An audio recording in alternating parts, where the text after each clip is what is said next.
Hello friends, welcome to my YouTube channel UGC NET commerce made easy. जैसे आपको पता है, यहाँ पे आपको पेपर टू कॉमर्स जिसका पेपर कोड 08 है, उसका complete syllabus from unit 1 to unit 10 करवाया जा रहा है। Unit 6 business management and human resource management की हमारी चल रही है। अब नेक्स्ट टॉपिक्स हम डिस्कस करने जा रहे हैं। सो कलेक्टिव बार्गेनिंग और वर्कर्स पार्टिसिपेशन इन मैनेजमेंट हमारे आज के मेन टॉपिक्स हैं। कलेक्टिव बार्गेनिंग और workers participation in management labour relations के दो पावरफुल सबसे कैलो और इम्पोर्टेंट टूल्स हैं जो एम्प्लॉयज और मैनेजमेंट के बीच एक कोऑपरेटिव और हार्मोनियस रिलेशनशिप को बनाते हैं।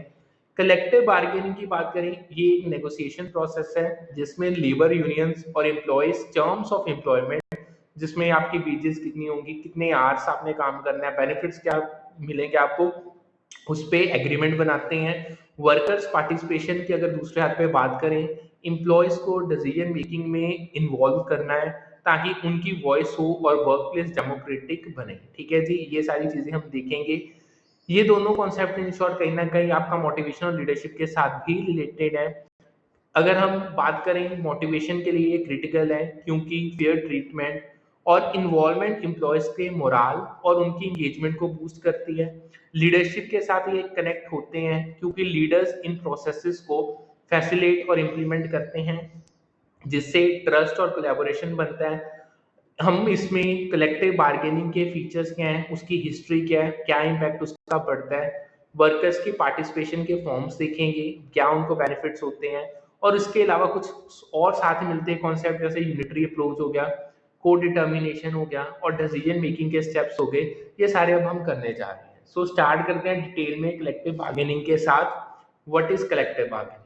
कलेक्टिव बार्गेनिंग एक फॉर्मलाइज्ड नेगोशिएशन प्रोसेस है जिसमें एम्प्लॉयर्स और लेबर यूनियंस, एम्प्लॉयर्स की बात करूं या आपके उनके रिप्रेजेंटेटिव्स भी हो सकते हैं, लेबर यूनियंस की करूं, जो वर्कर्स के रिप्रेजेंटेटिव्स होते हैं उनको लेबर यूनियंस कहते हैं। टर्म्स एंड कंडीशंस जो एम्प्लॉयमेंट की हैं, जिसमें उनकी वेजेस कितनी होंगी, वर्किंग आवर्स क्या होंगे, बेनिफिट्स क्या मिलेंगे, पॉलिसीज वर्क प्लेस पे क्या होंगी, इन पे बात करते हैं और एग्रीमेंट्स बनाते हैं। ठीक है, यानी एग्रीमेंट यानी वो एक राजी होना एक ही चीज पे, टर्म्स पे। ये प्रोसेस एम्प्लॉयज के राइट्स को प्रोटेक्ट करता है और मैनेजमेंट के साथ फेयर और प्रोडक्टिव रिलेशनशिप बनाने में हेल्प करता है।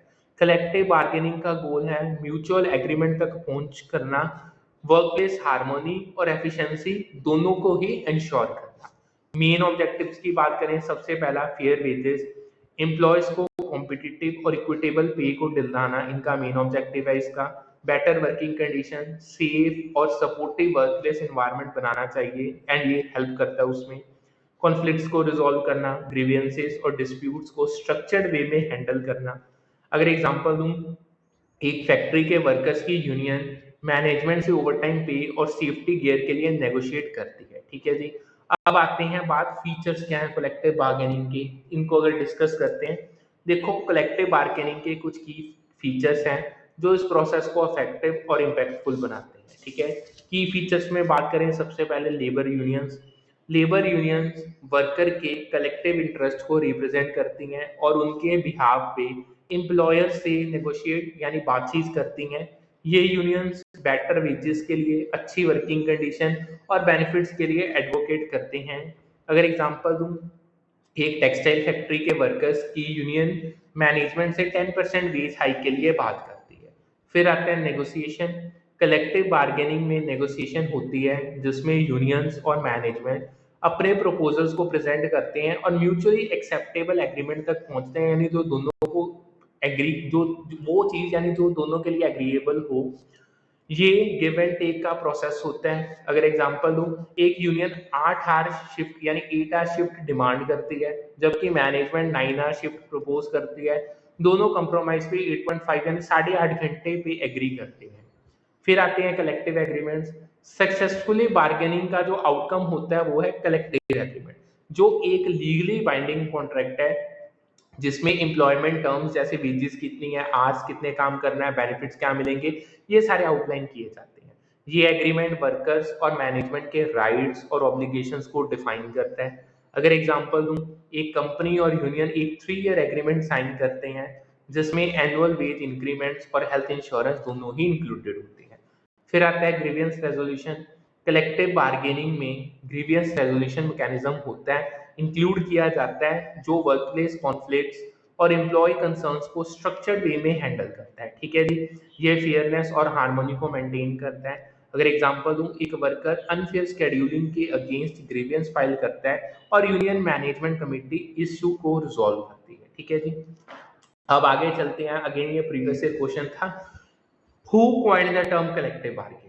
देखो, कलेक्टिव बार्गेनिंग टर्म को सिडनी वेब और बैट्रिस वेब ने इंट्रोड्यूस किया था, जो लेट 19th और अर्ली 20th सेंचुरी के इन्फ्लुएंशियल सोशल रिफॉर्मर्स थे। ये दोनों फैबियन सोसाइटी यानी ब्रिटेन का सोशलिस्ट ऑर्गेनाइजेशन था ये, के प्रोमिनेंट मेंबर्स थे और वर्कर्स राइट के बड़े एडवोकेट्स थे। इनका की कंट्रीब्यूशन देखें, जो इन्होंने अपनी लाइफ में की कंट्रीब्यूशंस दिए हैं टुवर्ड्स दिस, तो अपनी बुक इंडस्ट्रियल डेमोक्रेसी जो 1897 में आई थी, वेब ने कलेक्टिव बार्गेनिंग को डिफाइन किया एज अ प्रोसेस जिसमें वर्कर्स अपने रिप्रेजेंटेटिव्स के थ्रू एम्प्लॉयर से टर्म्स ऑफ एम्प्लॉयमेंट नेगोशिएट करते हैं।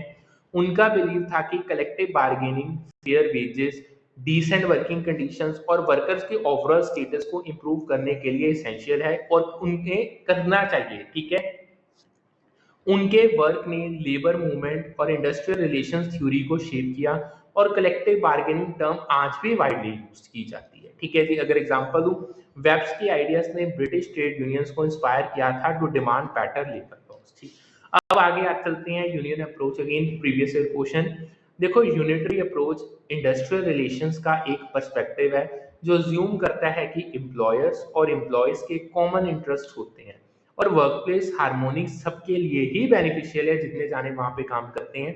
ये अप्रोच कॉन्फ्लिक्ट से ज्यादा कोऑपरेशन और यूनिटी पे फोकस करती है। इसकी कुछ की असम्पशंस थी, सबको फायदा होता है जब फोकस कॉमन गोल्स जैसे आपका ऑर्गेनाइजेशनल सक्सेस या प्रोडक्टिविटी या हार्मोनी पे होता है। कॉन्फ्लिक्ट्स को मिसअंडरस्टैंडिंग्स या मिसकम्युनिकेशन का रिजल्ट माना जाता है, ना कि फंडामेंटल डिफरेंसेस का। अगर एग्जांपल दूं, एक कंपनी टीम बिल्डिंग एक्टिविटीज और ओपन कम्युनिकेशन प्रमोट करती है टू अलाइन एम्प्लॉय और मैनेजमेंट। ठीक है जी, अब आगे चलते हैं associative participation. Again previous year question, associative participation workers participation in management का एक एडवांस्ड फॉर्म है जिसमें वर्कर्स काउंसिल का रोल सिर्फ एडवाइजरी नहीं होता, मैनेजमेंट मॉरली बाउंड होती है काउंसिल के अनएनिमस डिसीजन यानी यूनिएनिमस डिसीजन को एक्नॉलेज, एक्सेप्ट और इंप्लीमेंट करने के लिए। अगर इसके मेन फीचर्स बताऊं, वर्कर्स काउंसिल के पास हायर डिसीजन मेकिंग अथॉरिटी होती है कंपेयर टू एडवाइजरी रूल्स। ये एम्प्लॉयज को स्ट्रेटेजिक और ऑपरेशनल डिसीजंस में बहुत सिग्निफिकेंट इन्फ्लुएंस देते हैं। अगर एग्जांपल दूं, एक फैक्ट्री का workers council safety policy changes propose करता है और मैनेजमेंट इसे इंप्लीमेंट करती है। ठीक है जी, अब आगे आता है decision making process. What is decision making process? Managerial decision making process एक स्ट्रक्चर्ड अप्रोच है जो प्रॉब्लम्स को सॉल्व करने और इफेक्टिव डिसीजंस लेने के लिए यूज होती है। ये प्रोसेस कलेक्टिव बार्गेनिंग और वर्कर्स पार्टिसिपेशन के कॉन्टेक्स्ट में भी अप्लाई होता है जब मैनेजमेंट और एम्प्लॉयज साथ में डिसीजंस लेते हैं। इसके स्टेप्स करें तो सबसे पहले प्रॉब्लम को डिफाइन करना। पहला स्टेप है प्रॉब्लम को क्लियरली आइडेंटिफाई और डिफाइन करना जो सॉल्व करनी है आपने। एग्जांपल देता हूं, एक फैक्ट्री में प्रोडक्शन डिलेस एक प्रॉब्लम है। ठीक है जी, फिर ऑब्जेक्टिव्स डिटरमाइन करो। प्रॉब्लम डिफाइन होने के बाद डिजायर्ड आउटकम या ऑब्जेक्टिव सेट किए जाते हैं। एग्जांपल के तौर पे जो प्रोडक्शन डिलेस है को 20% रिड्यूस करना आपका ऑब्जेक्टिव हो सकता है। फिर पॉसिबल सॉल्यूशंस को आइडेंटिफाई किया जा सकता है, पोटेंशियल सॉल्यूशंस या कोर्सेस ऑफ एक्शन जनरेट किए जाते हैं प्रॉब्लम को एड्रेस करने के लिए। इसमें न्यू मशीनरी या ओवरटाइम शिफ्ट सॉल्यूशंस हो सकते हैं आपके प्रोडक्शन डिलेस के लिए। फिर आपने बेस्ट सॉल्यूशन को डिटरमाइन करना है, सेलेक्ट करना है। जो आइडेंटिफाइड सॉल्यूशन आपने पिछले स्टेप में आइडेंटिफाई किए हैं को प्री डिटरमाइंड क्राइटेरिया के बेसिस पे इवैल्यूएट किया जाता है और बेस्ट सॉल्यूशन को सेलेक्ट किया जाता है। आपका प्री डिटरमाइंड क्राइटेरिया कॉस्ट भी हो सकती है, फिजिबिलिटी भी हो सकती है। अगर एग्जांपल दूं, ओवरटाइम शिफ्ट्स को कॉस्ट इफेक्टिव सॉल्यूशन चुना जाता है उसके लिए। लास्ट में आता है डिसीजन को इंप्लीमेंट करना। जो आपने सॉल्यूशन चुना है उसको एक्शन में कन्वर्ट किया जाता है और ऑर्गेनाइजेशन में इंप्लीमेंट किया जाता है। अगर एग्जांपल दूं, ओवरटाइम शिफ्ट शेड्यूल किए जाते हैं और वर्कर्स को इन्फॉर्म किया जाता है इसके रिगार्डिंग। अब again workers participation in management के बारे में बात करें तो एक अप्रोच है जिसमें एम्प्लॉयज को डिसीजन मेकिंग प्रोसेसेस में इन्वॉल्व किया जाता है और उन्हें रिस्पॉन्सिबिलिटी और इन्फ्लुएंस शेयर करने का मौका दिया जाता है। ये वर्कप्लेस को ज्यादा पार्टिसिपेटरी और डेमोक्रेटिक बनाते हैं, एम्प्लॉयज के वैल्यूएबल इनसाइट्स को रिकॉग्नाइज करते हैं और कंट्रीब्यूशंस होते हैं उनके। ठीक है, की इनसाइट्स अगर बताऊं, वर्कर्स पार्टिसिपेशन सिर्फ उन एरियाज में होती है जहां वो पॉजिटिव कंट्रीब्यूशन दे सकते हैं, जैसे सेफ्टी हो गया, वेलफेयर हो गया या ऑपरेशनल इंप्रूवमेंट्स होगी। अगर एग्जांपल दूं, एक फैक्ट्री के वर्कर्स सेफ्टी प्रोटोकॉल्स डिजाइन करने में इनपुट अच्छे खासे दे सकते हैं। ठीक है जी। फिर आती है ये पार्टिसिपेशन लिमिटेड क्यों है। ठीक है, ये भी बहुत इंपॉर्टेंट टॉपिक है। देखो, वर्कर्स पार्टिसिपेशन के बेनिफिट्स होते हैं लेकिन इसकी कुछ लिमिटेशंस भी हैं, स्पेशली अगर हम एम्प्लॉयज की कॉम्पिटेंस को कंसीडर करें।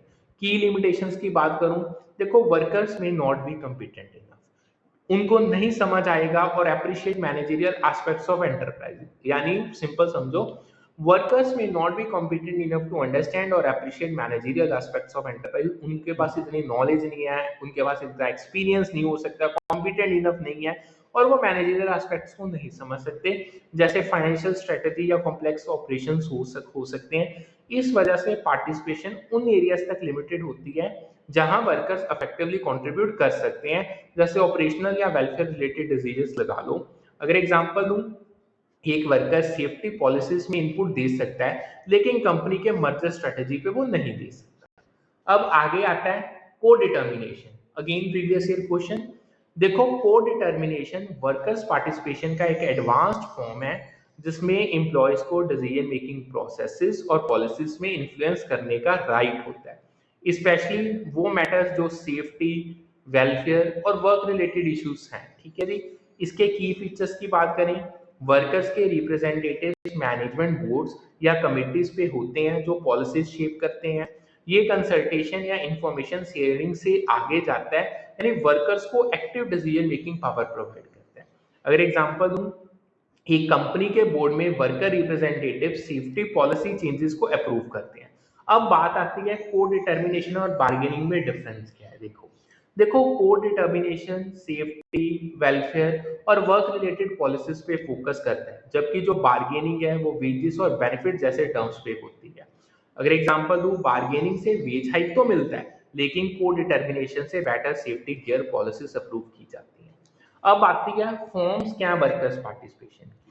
देखो, वर्कर्स पार्टिसिपेशन के अलग अलग फॉर्म्स हैं जो एम्प्लॉयज को डिसीजन मेकिंग में इन्वॉल्व करते हैं, डिपेंड करता है ऑर्गेनाइजेशन के स्ट्रक्चर और क्लाइमेट पे और कल्चर पे।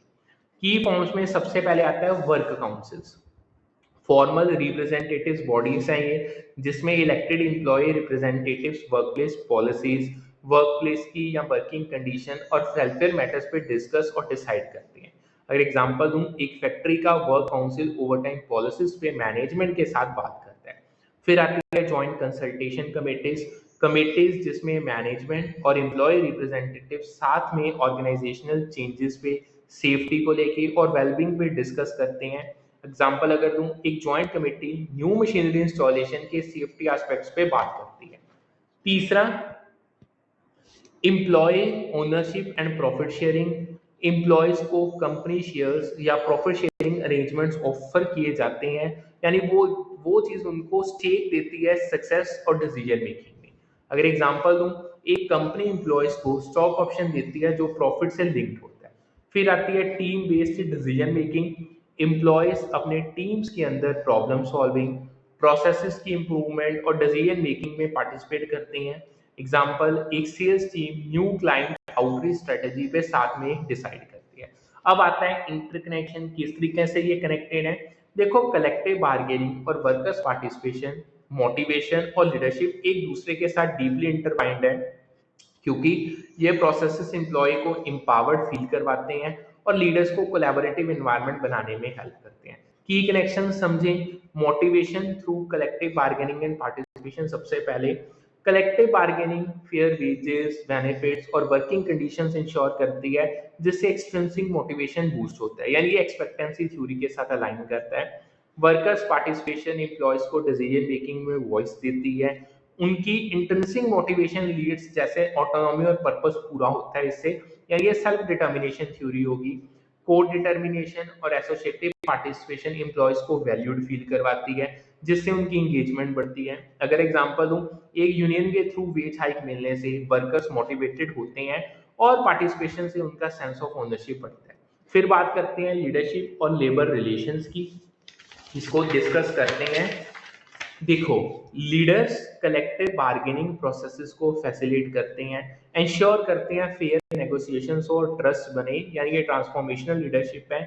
वर्कर्स पार्टिसिपेशन लीडर्स को एम्प्लॉय इनसाइड से इनरिच करती है, जिससे डिसीजन मेकिंग की क्वालिटी अच्छी खासी बढ़ती है।